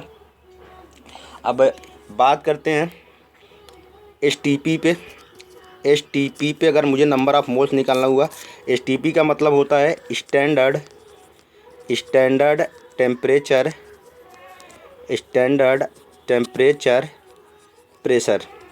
एस टी पी का मतलब क्या होता है, स्टैंडर्ड टेम्परेचर प्रेशर। अब स्टैंडर्ड टेम्परेचर प्रेशर पे दैट इज़ टेम्परेचर कितना होना चाहिए, 273 केल्विन फिक्स हो जाएगा, ठीक है। प्रेशर कितना हो जाएगा, अब 273 केल्विन को हम लोग अभी जब डिस्कस कर रहे थे तो वहाँ भी मैंने बताया था 273 केल्विन के इक्वल होता है 0 डिग्री सेंटीग्रेड के इक्वल होता है, ठीक है। प्रेशर कितना होना चाहिए, प्रेशर होना चाहिए 1 ATM। प्रेशर कितना होना चाहिए, 1 ATM। 1 ATM का मतलब 1 एटमॉस्फेरिक प्रेशर, 1 एटमॉस्फेरिक इसको बोलते हैं 1 ATM, 1 एटमॉस्फेरिक। और यही किसके इक्वल होता है, that is 76 mm of Hg। Hg का मतलब समझते हो ना, इसको Hg को क्या बोलते हैं भाई, Hg को बोलते हैं मरकरी। इसको क्या बोलते हैं, मरकरी। तो मरकरी पता है क्या होता है, मरकरी रूम टेम्परेचर में किस स्टेट में होता है, लिक्विड स्टेट में होता है। तो हम लोग मरकरी का यूज करते हैं प्रेशर को मेजर करने के लिए, दैट इज़ 760 मिलीमीटर। मरकरी का जो प्रेशर होगा उस वही कितना होगा, 1 एटमॉस्फियर प्रेशर के इक्वल होगा। किसके इक्वल होगा, 1 एटमॉस्फियर के इक्वल होगा, ठीक है ना। वॉल्यूम कितना होता है, वॉल्यूम होता है उस टाइम पे 22.4 लीटर।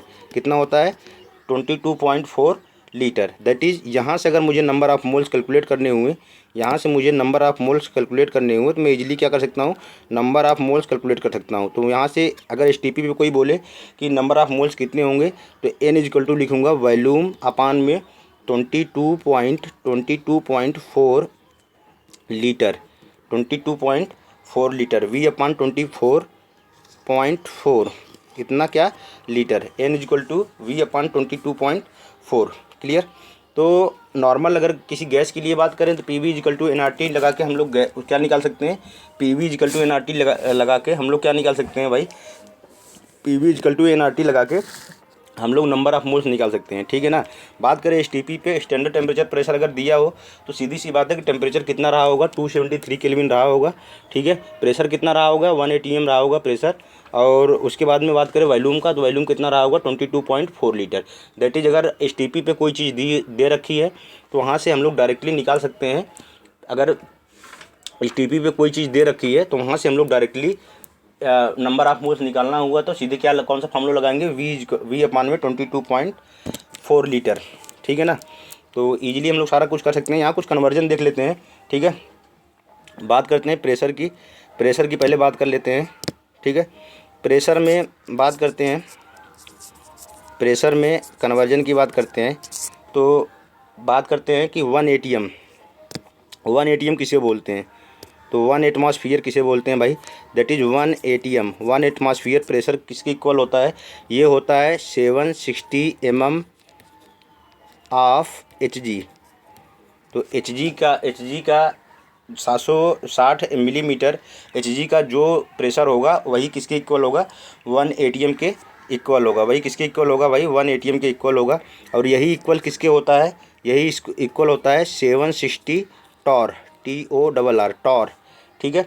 और यही इक्वल किसके होता है 1.01325 बार। ठीक है। और यही इक्वल होता है किसके 1.01325 क्या, पास्कल। दैट इज़ यहाँ से हम लोग एक चीज़ देख सकते हैं कि 1 बार इज इक्वल टू कितना, 10⁵ pascal. 1 bar is equal to 10⁵ pascal. ठीक है। तो यहाँ पे जो यूनिट दे रखी है ना, चाहे वो टॉर हो, चाहे वो बार हो, चाहे वो पास्कल हो, चाहे फिर एटीएम हो, ये सारी यूनिट किसकी हैं भाई, ये सारी यूनिट किसकी हैं, प्रेशर की हैं। सारी यूनिट किसकी हैं, प्रेशर की है। ठीक है। तो कन्वर्जन हम लोग इजीली कर सकते हैं। तो कहीं पे 1 atm लिखा है, इसका मतलब वो किसके 760 mm ऑफ Hg के इक्वल है या फिर 760 टॉर के इक्वल है। दैट इज़ ये कितने के इक्वल है, 1.01325 बार के इक्वल है या फिर 1.01325 पास्कल के इक्वल है। दैट इज़ एक बार जो होता है 1 पास्कल के इक्वल होता है। तो ये सारी यूनिट किसकी हैं, ये सारी यूनिट किसकी हैं, प्रेशर की यूनिट हैं। ठीक है। ठीक।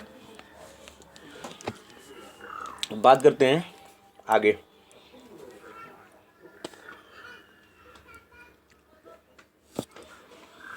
बात कर लेते हैं भाई कुछ। ठीक है। तो ये रहे मोल्स निकालने के तरीके। तो 3 तरीके हम लोगों ने देख लिया। ठीक है। 3 तरीका क्या, कौन कौन सा तरीका है एक बार मैं फिर रिवाइज कर देता हूँ तीनों तरीक़ों को। ठीक है।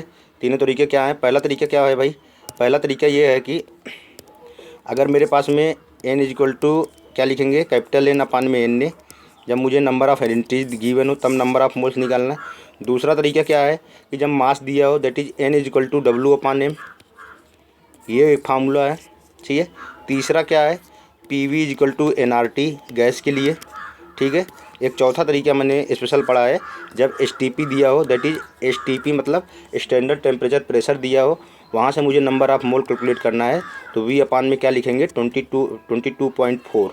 तो अलग अलग तरीके से हम लोग मोल्स का कैलकुलेशन इजीली कर सकते हैं। ठीक है।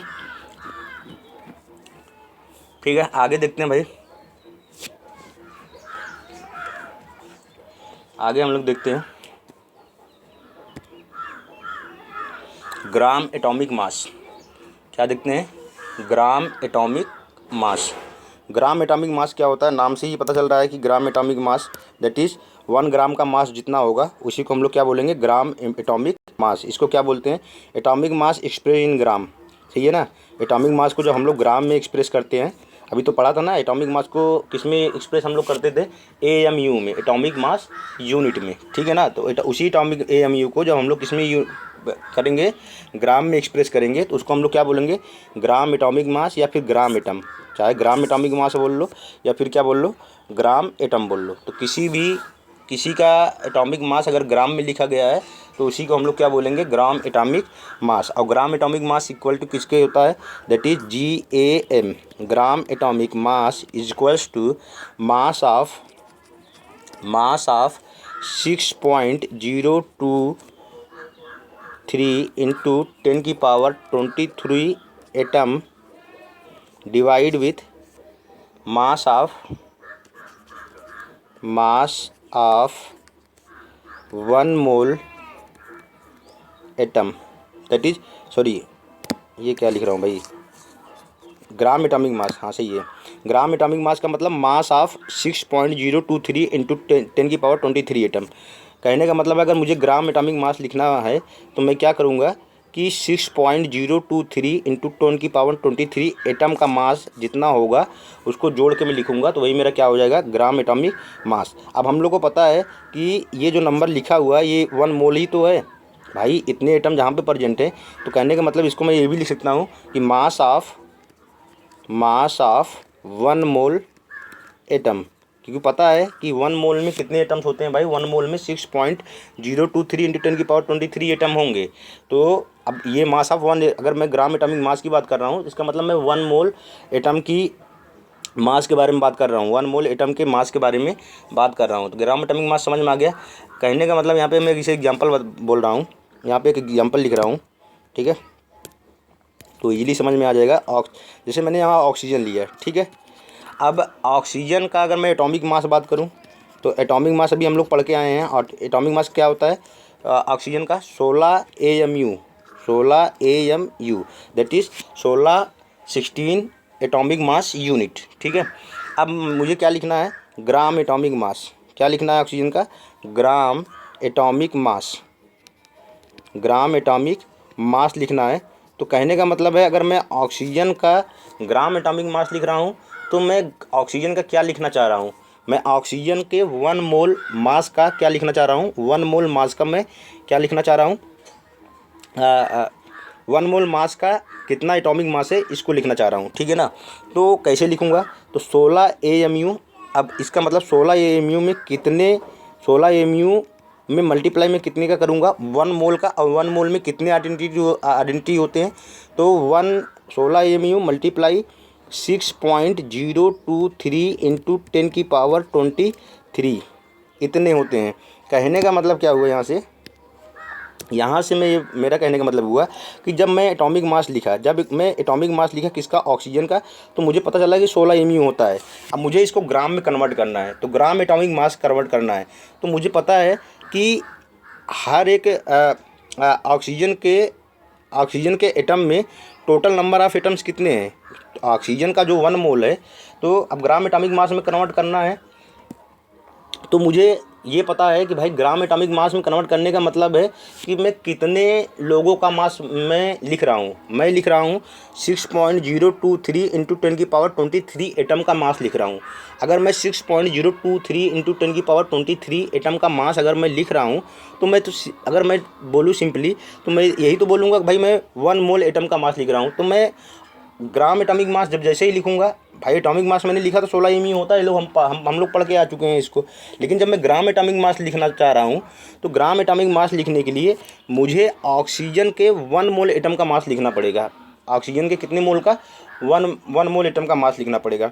अब मुझे पता है कि 1 मोल में कितनी क्वांटिटी होती है 6.023 इंटू 10⁻23 और ऊपर से 16 और है, 16 AMU है। तो इस 16 AMU में मल्टीप्लाई में कितना करूँगा, 6.23 इंटू 10⁻23 का। तो इसको और एक्सप्रेस अगर मैं करूँ तो 16 मल्टीप्लाई, अब1 AMU कितने ग्राम के इक्वल होता है भाई, 1 AMU जो होता है इक्वल होता है, अभी मैं पढ़ के आए हम लोग 1.66 इंटू 10⁻24 इतना ग्राम मल्टीप्लाई 6.023 इंटू 10⁻23 3। तो यहाँ से क्या देखने को मिला हम लोगों को, यहाँ से ये देखने को मिला कि ये वाला जो टर्म है ना, ये पूरा टर्म यहाँ से लेके यहाँ तक ये नियरली किसके इक्वल होता है, नियरली इक्वल होता है 1 के। नियरली किसके इक्वल होता है, 1 के।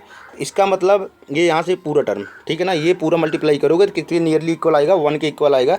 इसका मतलब ऑक्सीजन का जो ग्राम एटॉमिक मास हुआ ना, वो कितने किसके इक्वल हुआ, 16 ग्राम के इक्वल हुआ। किसके इक्वल हुआ, 16 ग्राम के इक्वल हुआ। क्लियर। आगे देखते हैं। अब ऐसे ही बात कर लेंगे किसका, ग्राम मॉलिक्यूलर मास का। ऐसे ही बात कर लेंगे किसका, ग्राम मॉलिक्यूलर मास का या ग्राम मोल। इसको ग्राम, उसको ग्राम एटम बोलते थे, इसको क्या बोलेंगे, ग्राम मोल। अब ग्राम मॉलिक्यूलर मास अगर हम बात करते हैं तो ग्राम मॉलिक्यूलर मास इसका मतलब है किसी मॉलिक्यूल का मास जब ग्राम में एक्सप्रेस करेंगे, किसी मॉलिक्यूल का मास जो है उसको जब ग्राम में एक्सप्रेस करेंगे तो उसको हम लोग क्या बोलेंगे, मॉलिक्यूलर मास बोलेंगे, दैट इज़ ग्राम मोल बोलेंगे, या फिर क्या बोलेंगे, मोलर मास बोलेंगे, मॉलिक्यूलर मास। ठीक है। अब ये कैसे इक्वल करेंगे, सिंपल सा वही तरीका है भाई कि ये क्या हो जाएगा, वहाँ पे एटम का होता था, दैट इज़ ये जो ग्राम मॉलिक्यूलर मास है, ये मास किसका है, मास ऑफ कितना, एक मॉलिक्यूल में कितनी क्वांटिटी होगी, मास ऑफ 6.023 इंटू 10⁻23 मॉलिक्यूल। वहाँ पे एटम होता था, यहाँ पे मॉलिक्यूल हो जाएगा। तो मास ऑफ 6.023 इंटू 10⁻23 मॉलिक्यूल का जो मास होगा वही क्या हो जाएगा, ग्राम मॉलिक्यूलर मास। इसको और हम लोग सिंप्लीफाई करके बोलें तो ये मोल होता है, that is mass of 1 mole molecule. 1 mole molecule का जो मास होगा वही क्या होगा, ग्राम मॉलिक्यूलर मास। अब हम लोग को पता है कि भाई कि 1 मोल में क्वांटिटी कितनी होती है, 6.023 तो होती है, ठीक है ना। तो ईजिली हम लोग इसको लिख सकते हैं, जो भी निकल के आएगा उसको ग्राम में कन्वर्ट कर लेंगे, ठीक है ना। एक क्वेश्चन में करके देखता हूँ तो फिर इसलिए आगे और समझ में आएगा। यहाँ पे दिया है द मॉलिक्यूलर मास, एक क्वेश्चन है, क्या है कि the molecular mass of H2SO4 is 98 mu। Okay, calculate the number of moles of each element in, calculate number of moles of each element. ऐसा क्वेश्चन अभी हम लोग करके आए हैं, ठीक है ना। तो कर लेते हैं इसको। बोल रहा है कि भाई कि H2SO मॉलिक्यूलर मास H2SO4 का दिया है कितना, 98 mu, ठीक है। Calculate the number of moles of each atom in 294 gram of H2SO4। तो सबसे पहले हम लोग क्या निकाल लेते हैं भाई, सबसे पहले क्या निकाल लेते हैं हम लोग, सबसे पहले नंबर ऑफ़ मोल्स निकाल लेते हैं। नंबर ऑफ़ मोल्स निकालेंगे। अब ये एक्चुअल में जो H2SO4 का जो दिया हुआ है, ये किस में दिया है, ये क्या दिया है, मॉलिक्यूलर मास। H2SO4 का जो मॉलिक्यूलर मास दिया है वो किस में दिया है, एटॉमिक मास यूनिट में 98 AMU में दिया है। अब हम लोग को पता है कि नंबर सेम रहता है, केवल यूनिट चेंज होती है, इसको मैं ग्राम में कन्वर्ट कर लूँगा। तो 98 क्या हो जाएगा, 98 क्या हो जाएगा, ये ग्राम हो जाएगा। 98 क्या हो जाएगा, ग्राम। अभी तो यहाँ पे करके आए हैं भाई, इसीलिए तो मैं बता रहा था कि AMU को जब हम लोग ग्राम में कन्वर्ट करते हैं, यहाँ पे देख रहे हो ना, ऑक्सीजन का एटॉमिक मास कितना है, 16 AMU है, ठीक है ना। अब ये पूरी हर जितनी दफ़ा करोगे उतनी दफ़ा ये पूरा 1 बना लेगा। कहने का मतलब है कुछ फ़र्क नहीं पड़ा। फ़र्क क्या पड़ा है कि AMU चेंज हो गया है, किसमें, ग्राम में चेंज हो गया है। दैट इज़ अगर किसी का एटॉमिक मास यूनिट में अगर दिया हुआ है उसका वेट, तो उसको हम ईजिली क्या कर सकते हैं, ईजिली इसको ग्राम में कन्वर्ट कर सकते हैं। बस क्या करेंगे, नंबर सेम रहेगा, पीछे यूनिट चेंज कर देंगे, ग्राम का लिख देंगे। दैट इज़ यहाँ से हम लोग क्या लिख सकते हैं कि H2SO4 का मॉलिक्यूलर मास कितना था, 98 एटॉमिक मास यूनिट था। तो यहाँ से कितना हो जाएगा, 98 ग्राम, ठीक है। अब ये मॉलिक्यूलर मास है H2SO4 का, ठीक है, निकालने की जरूरत नहीं है, पहले से गिवन है यहाँ पे। तो यहाँ से मैं क्या निकाल लूँगा, यहाँ से नंबर ऑफ मोल्स निकाल लूँगा। नंबर ऑफ मोल्स क्या होता है, W/m। दैट इज़ W कितना है, 294 और मॉलिक्यूलर मास कितना है, 98। ये जब निकालोगे तो ये कितना आ जाएगा, 3 टाइम्स जाएगा। दैट इज़ यहाँ पे मोल्स कितने निकल कर आ गए, 3 मोल। अब मेरे पास में मोल निकल गया तो किसी का नंबर कैलकुलेट करना मेरे लिए आसान हो गया, ठीक है ना। तो सबका पता करना है मुझे, सबका पता करना है, calculate number of moles of each element. जितने एलिमेंट H2SO4 में है सभी का मुझे मोल्स पता करना है। तो भाई कितने एलिमेंट हैं H2SO4 में, कितने एलिमेंट हैं, कुल 3 एलिमेंट हैं, जिसमें कि एक हाइड्रोजन है और सल्फ़र है और कौन सा है, ऑक्सीजन है, ठीक है ना। अब हम पता करेंगे कि कितनी कितनी क्वांटिटी है। तो दो हाइड्रोजन के एलिमेंट हैं, एक ऑक्सीजन का एलिमेंट है और 4 किसके हैं भाई, 4 जो ऑक्सीजन के एलिमेंट हैं, ठीक है। 4 ऑक्सीजन के एलिमेंट हैं, 2 इसके सही है, 1 इसका और 4 इसका, ठीक है। तो यहाँ पे हम लोगों ने ये निकाल लिया। अब मुझे पता है टोटल मेरे पास में H2SO4 कितना है, 3 मोल है। टोटल कितना मोल है, 3 मोल है। टोटल कितना मोल है, 3 मोल है। अब इसका भाई सीधी सी बात है कि पूरा 3 मोल ये है, तो ये कितना मोल रहा होगा हाइड्रोजन। हाइड्रोजन मेरा कितना मोल रहा होगा, हाइड्रोजन मेरा रहा होगा कितना मोल, हाइड्रोजन 6 मोल हाइड्रोजन रहा होगा, ठीक है। और 3 का मल्टीप्लाई 1 में करोगे तो कितना, 3 मोल ये रहा होगा, 3 4 जा 12, दैट इज़ 12 मोल ये रहा होगा। क्लियर। तो ईजिली हम लोग कर सकते हैं क्वेश्चन को, ठीक है। अब बात करते हैं आगे। तो यहाँ से ईजिली हम लोग सारी चीज़ों को निकाल सकते हैं, ठीक है। अब यहाँ पे हम लोग बात कर लेते हैं एक चीज़ कि भाई जो अगला टॉपिक समझने से पहले हम लोग पहले एक छोटी सी चीज़ समझ लेते हैं, that is isotopes and isobars. Isotopes and isobars, ठीक है। तो आगे हम लोग एटॉमिक स्ट्रक्चर जब पढ़ेंगे ना, तो इसको पूरी डिटेल में पढ़ेंगे कि आइसोटॉप्स क्या होते हैं, आइसोबार्स क्या होते हैं, एक आइसोटोन्स होता है, ठीक है ना। तो सारी चीज़ों को हम लोग पढ़ने वाले हैं। पहले तो ये देख लो कि कोई भी एलिमेंट अगर रिप्रेजेंट करते हैं, किसी भी एलिमेंट को अगर हम लोग लिखते हैं तो कैसे लिखते हैं। तो एक्स मान लो कोई एलिमेंट है, ठीक है, एक्स कोई एलिमेंट है, तो नीचे में क्या लिखते हैं, नीचे में जेड लिखते हैं, ऊपर में क्या लिखा होता है, ए लिखा होता है, ठीक है। तो जो ऊपर में लिखा होता है, जो ऊपर में लिखा होता है वो क्या होता है, उसका मास नंबर, उसका क्या होता है, मास नंबर, दैट इज़ उसका मास कितना है। ये एक्स क्या है, उस एलिमेंट का सिंबल होता है, ये क्या होता है, उस एलिमेंट का सिंबल होता है, ठीक है। अब यहाँ पे जेड क्या है, जेड मेरा क्या है, एटॉमिक नंबर। जेड क्या है मेरा, एटॉमिक नंबर। जेड मेरा क्या बताएगा, एटॉमिक नंबर बताएगा। या फिर हम लोग ये भी बोल सकते हैं कि नंबर ऑफ प्रोटॉन्स कितने हैं उसमें, उसमें कितने नंबर ऑफ प्रोटॉन्स है, उस एटम में कितने नंबर ऑफ प्रोटॉन्स हैं, इसके बारे में बताएगा कौन, नीचे जो लिखा हुआ है जेड वो, ठीक है ना। किसी पीरियोडिक टेबल में एटॉमिक नंबर के बारे में रिप्रेजेंट करता है या फिर नंबर ऑफ प्रोटॉन्स के बारे में रिप्रेजेंट करता है। दैट इज एग्जांपल की अगर मैं बात करूँ तो मैं ऐसे लिख सकता हूँ, जैसे मेरे पास में लिखा है Cl, ठीक है, मेरे पास में लिखा है 17 Cl35। तो कहने का मतलब है यहाँ से क्या लिखा गया है, यहाँ से ये लिखा गया है कि Cl का जो एटॉमिक नंबर है, Cl का जो एटॉमिक नंबर है, एटॉमिक नंबर Cl का कितना है, 17 है, ठीक है। मैं बात करूँ मास नंबर की, तो इसका मास नंबर कितना है, मास नंबर इसका कितना है, 35 है, ठीक है। सिंबल की बात करूँ तो सिंबल तो दिख ही रहा है कितना क्या है, तो सिंबल इसका क्या है, Cl है। तो इसको डिटेल में हम लोग कहाँ पे पढ़ेंगे, इसको डिटेल में पढ़ेंगे कहाँ पे, हम लोग पढ़ने वाले हैं इसको डिटेल में एटॉमिक नंबर, एटॉमिक स्ट्रक्चर में, ठीक है ना।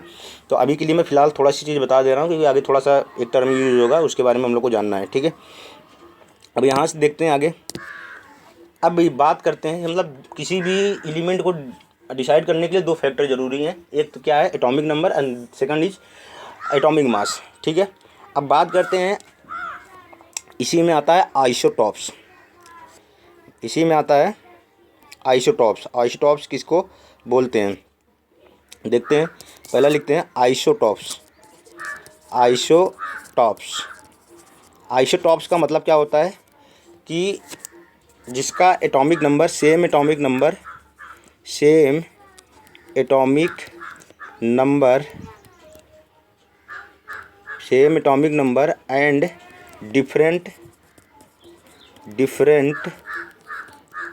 Mass number, mass number of an element.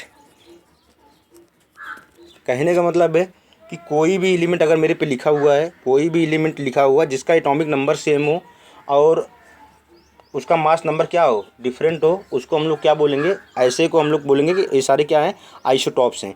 Example की मैं बात करूं, एग्जांपल में ले लेता हूं 1H1, 1H2, 1H2 and third is 1H3। तो ये क्या है, यहाँ पे देख लो 1 1 हर जगह क्या है, 1 1 क्या है, हर जगह सेम है। यहाँ पे 1, यहाँ पे भी 1, यहाँ पे भी 1, यहाँ पे भी, दैट इज़ इसका क्या सेम है, एटॉमिक नंबर सेम है।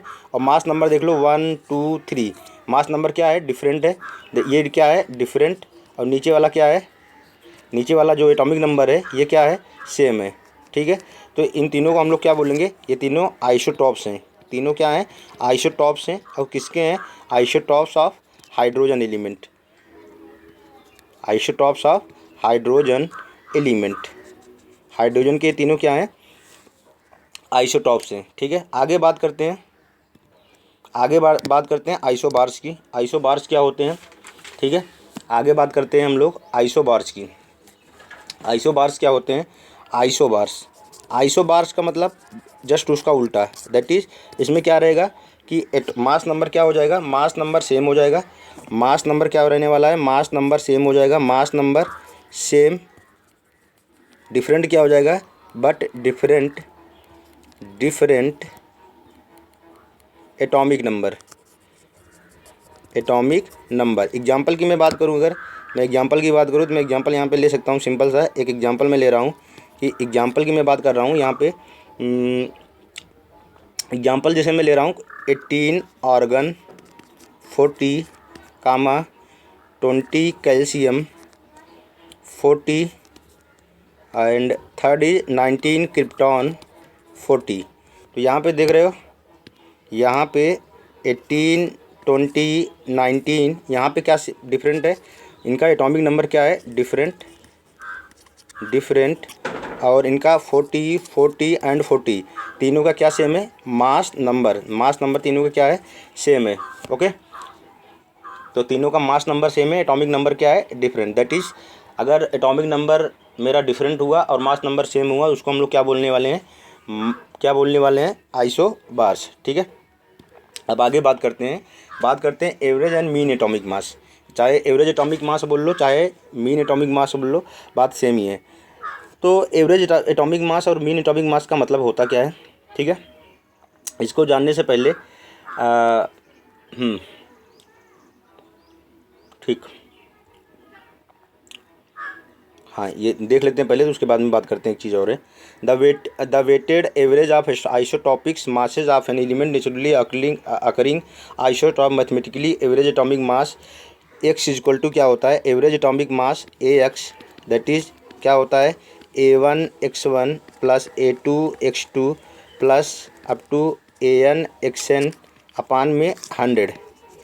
कहने का मतलब ये हुआ कि कोई भी एलिमेंट है जहाँ पे A1 A2 A3 सारे क्या हैं, एटॉमिक मास हैं किसके, आइसोटॉप्स के, और x1 x2 x3 क्या है, मोल परसेंटेज ऑफ आइसोटॉप्स, उस आइसोटॉप्स के कितने परसेंटेज मोल हैं उसके बारे में। ठीक है ना, क्वेश्चन जैसे देख लेते हैं। यहाँ पे एक क्वेश्चन दिया हुआ है कि क्लोरीन, 75%, ठीक है, 75%। यहाँ पे क्वेश्चन देख लेते हैं कि हम लोग एवरेज, अगर एटॉमिक मास है उसका एवरेज कैसे निकालेंगे, या फिर एटॉमिक मास लिखा हुआ है तो उसका हम लोग एटॉमिक मास अगर लिखा हुआ है उसका एवरेज कैसे निकालेंगे। ठीक है ना, तो जो डिफरेंट आइसोटॉप्स होते हैं किसी भी एलिमेंट्स के, उसी का हम लोग एवरेज निकालते हैं, और वही हम लोग का पीरियोडिक टेबल में यूज होता है मास नंबर के। ठीक है, तो करेंगे कैसे इसको, तो यहाँ पे लिखा है नेचुरली अकरिंग क्लोरीन का जो है 75% Cl35 which has an atomic mass of 35 mu and 25% Cl37 which has mass of 37 mu। Calculate the average atomic mass of chlorine. अब मुझे पता है कि भाई अभी हम लोग पढ़ के आए हैं कि x इजक्वल टू क्या होता है, that is average atomic mass is equal to क्या होता है, A1 x1 plus A2 x2। अब यहाँ पे अगर तीन आइसोटॉप्स होते हैं मैं एक टर्म और लिखता कहाँ, क्या, प्लस A3 x3, सही है ना। लेकिन यहाँ पे क्लोरीन के दो ही आइसोटॉप्स होते हैं, Cl35 एंड Cl37, अपान में क्या लिखेंगे, 100। तीन टर्म होती तब भी उसको जोड़ के 100 करते, ठीक है ना। तो यहाँ से A1 और A2 क्या है, एटॉमिक मास, x1 और x2 क्या है कि कितने परसेंटेज ऑफ मोल नेचुरली क्या हो रहा है, अकरिंग हो रहा है। ठीक है ना, तो यहाँ से मैं निकाल सकता हूँ A1 की वैल्यू कितनी है, तो A1 मतलब एटॉमिक नंबर। तो पहले का एटॉमिक नंबर क्लोरीन का कितना हुआ भाई, क्लोरीन का एटॉमिक नंबर कितना है पहले में, 35। ठीक है, सॉरी एटॉमिक नंबर नहीं, एटॉमिक मास है वो। A1 A क्या है, एटॉमिक मास है, याद रखना, एटॉमिक नंबर नहीं है, एटॉमिक नंबर तो नीचे वाला होता है भाई। एटॉमिक मास कितना है यहाँ पे, 35। कितना परसेंट पाया जा रहा है भाई, 75%। मल्टीप्लाई विथ 75 प्लस A2 दूसरा वाला जो एटॉमिक मास कितना है उसका 37। अब कितना परसेंट ये पाया जा रहा है, 25%, दैट इज 25 डिवाइड विथ 100। तो इसको कैलकुलेट कर लोगे ना तो ये कितना निकल के आएगा, 35.5 AMU। ठीक है, या फिर बोल लो 35.5 ग्राम।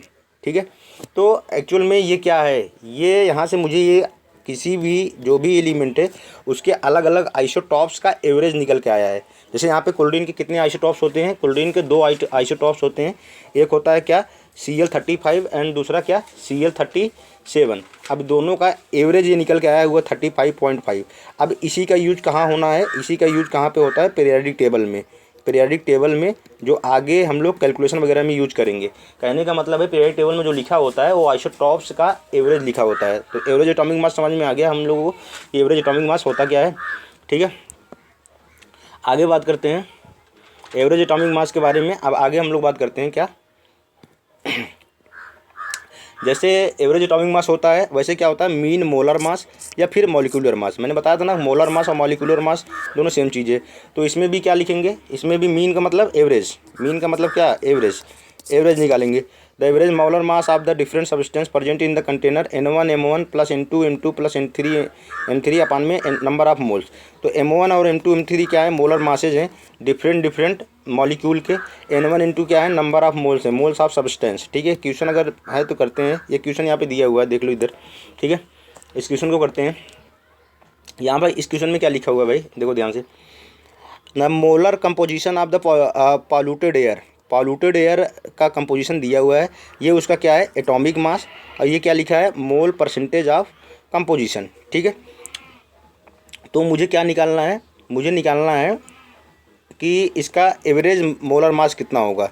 एवरेज मोलर मास बोल लो या फिर बोल लो क्या एवरेज मॉलिक्यूलर मास, या फिर बोल लो मीन मॉलिक्यूलर मास या मीन मोलर मास। ठीक है, तो कैसे कैलकुलेट करेंगे, यही फॉर्मूला है कि भाई अगर एवरेज निकालना हुआ है दैट इज एम डैश लिखता हूँ ताकि समझ में आए, या एम एवरेज लिख लेता हूँ। एम एवरेज इक्वल टू क्या हो जाएगा N1 capital M1 plus N2 capital M2 plus M3 capital M3 M3। ठीक है, अब up to so on divide with क्या N1 plus N2 plus N3। N1 और N2 क्या है नंबर ऑफ मोल्स हैं। ठीक है ना, अब जैसे यहाँ पे मैं निकालता हूँ, यहाँ से मुझे क्या समझ में आ जाएगा, यहाँ से देखो एवरेज मोलर मास मुझे लिखना है। तो पहले देखो, पहले ऑक्सीजन कितना है 16 है, ऑक्सीजन कितना है भाई 16 है, कितना है 16। ठीक, प्लस दूसरा नाइट्रोजन कितना है 14, इसका M2 है, और ये एटॉमिक वेट लिखा है चाहे M लिखा है बात तो एक ही है। ठीक है, 14 और फिर कितना है 80। ठीक है, प्लस 3 यहाँ पे डैश दिया हो कार्बन डाइऑक्साइड। अब कार्बन डाइऑक्साइड का कितना होता है हम लोग निकाल सकते हैं भाई, कार्बन डाइऑक्साइड कितना होता है बताओ। कार्बन डाइऑक्साइड को कैसे लिखते हैं CO2 से, CO2 से। तो यहाँ पे कार्बन का दिया है कितना, कार्बन कार्बन और ऑक्सीजन 12 दिया है, कार्बन का कितना होता है 12, ऑक्सीजन का कितना होता है 32। तो 32 दूना कितना हो जाएगा 64। तो कितना हो जाएगा ये 4 2 6, ये हो जाएगा 6 1 7 1 8 86। ठीक है, 86 तकरीबन आएगा। कार्बन कितना होता है CO2, atomic weight of carbon and sulphur. अच्छा, कार्बन और सल्फर का दिया है 32 है ना, तो कार्बन डाइऑक्साइड है, अच्छा O2 का है। ठीक है, तो यहाँ से कर लेते हैं भाई, कार्बन O2 है ना, तो इसका 16 32 कहाँ होगा भाई। कार्बन का कितना होता है 12, कार्बन का कितना होता है 12, कार्बन का होता है 12। तो 12 प्लस ऑक्सीजन का 16 होता है, 16 दूना 32, दैट इज़ कितना हो जाएगा ये 44। ठीक है, और उसके बाद में सल्फर डाइऑक्साइड, सल्फर डाइऑक्साइड मतलब SO2 गैस, इसका भी निकाल सकते हैं। यस O2 का निकालेंगे, सल्फर का कितना होता है 32 और प्लस ऑक्सीजन का 16, 16 दूना 32, 32 और 32 कितना हो गया भाई 64। तो यहाँ से कर लेते हैं, तो ये कितना हो गया कार्बन डाइऑक्साइड का एटॉमिक वेट की बात करें या मॉलिक्यूलर वेट की बात करें तो कितना हो गया 44 ये हो गया, और सल्फर डाइऑक्साइड कितना हो गया 64 हो गया। तो 44 कितना परसेंट है 3% है, that is 44 multiply with 3 plus 64 multiply with 1 divide में टोटल नंबर ऑफ मोल्स। अब टोटल नंबर ऑफ मोल करेंगे that is 16 plus 80 plus 3 plus 1, तो ये कितने हो गए टोटल 100। तो इसको जब डिवाइड करोगे ना तो ये आएगा तुम्हारे पास में निकल के 16 का मल्टीप्लाई 16 में करोगे, 16 16 में 16 का मल्टीप्लाई 32 में, हाँ सही है 16 का मल्टीप्लाई 16 में। ठीक है, ठीक ठीक ठीक तो कितना टोटल अगर कैलकुलेट करोगे तो ये निकल के आएगा तुम्हारे सामने में 2948। कैलकुलेट कर लेना भाई इसको, 2984 अपान में 100 दैट इज़ 29.48। 29.48 तो 29.48 ये क्या निकल के आया है, ये निकल के आया है 20.94। ये आया है एवरेज मॉलिक्यूलर मास किसका, पॉल्यूटेड एयर का। जो पॉल्यूटेड एयर मेरे पास में जो कंपोजिशन उसका दिया हुआ था, तो उस पॉल्यूटेड एयर का क्या निकल के आया है, एवरेज मॉलिक्यूलर मास। ठीक है, तो मोल वाला जितना सारा फ्रैक्शन था वो सारा कुछ हम लोगों ने यहाँ पे कवर कर लिया। एक चीज़ मैं और बता देता हूँ, यहाँ पे एक क्वेश्चन और ले लेता हूँ। ठीक है, एक क्वेश्चन और लेके देखते हैं। एक क्वेश्चन है कि मेरे पास में एलिमेंट लिखा हुआ है, एलिमेंट है यहाँ पे। ठीक है, यहाँ पे लिखा है RAM, समझ गए होगे इसका मतलब क्या हुआ, रिलेटिव एटॉमिक मास। ठीक है, और यहाँ पे क्या लिखा है, एटॉमिक मास, एटॉमिक मास, और यहाँ पे लिखा है GAM, that is gram atomic मास। ठीक है, अब अलग अलग एलिमेंट यहाँ मेरे पे दिया हुआ है। यहाँ पे दिया है कौन सा, यहाँ पे नाइट्रोजन है, हीलियम है एंड कार्बन है। ठीक है, अब मैं बात करता हूँ रिलेटिव एटॉमिक मास की। तो रिलेटिव एटॉमिक मास में कोई यूनिट तो होगी नहीं, क्योंकि रिलेट करते हैं। तो नाइट्रोजन की बात करेंगे तो कितना निकल के आएगा भाई, 14। हीलियम की बात करेंगे तो कितना निकल के आएगा, 4। एंड कार्बन की बात करेंगे तो कितना, 12। ठीक है, जितना उनका होता है। जब एटॉमिक मास से बात करेंगे तो एटॉमिक मास किस में मेजर होता है, AMU में। तो 14 क्या हो जाएगा, AMU, और ये कितना 4MU, ये कितना हो जाएगा 12 AMU। और ये ग्राम की बात करेंगे तो बस वही AMU किस में चेंज हो जाएगा, ग्राम में, 14 ग्राम। ये कितना 4 ग्राम, ये कितना 12 ग्राम। अब 12 ग्राम क्यों हो गया, अभी मैंने दिखाया था ना वहाँ पे कि भाई 1 AMU और अवोगाड्रो नंबर दोनों को जब मल्टीप्लाई करते हैं तकरीबन 1 के इक्वल आता है। तो इसलिए कोई फ़र्क नहीं पड़ता, केवल यूनिट चेंज हो जाती है। तो कहने का मतलब ये है कि जब हम लोग रिलेटिव एटॉमिक मास लिखेंगे या रिलेटिव मॉलिक्यूलर मास लिखेंगे तो वहाँ पर कोई यूनिट नहीं होगी। ठीक है, जब एटॉमिक मास लिखेंगे तो AMU में होगा, और जब ग्राम एटॉमिक मास लिखेंगे या ग्राम मॉलिक्यूलर मास लिखेंगे तो किस में होगा, ग्राम में होगा। ठीक है ना, और AMU को ईजिली हम लोग कन्वर्ट कर सकते हैं ग्राम में, कोई अंतर नहीं होगा, केवल यूनिट चेंज हो जाएगी बस।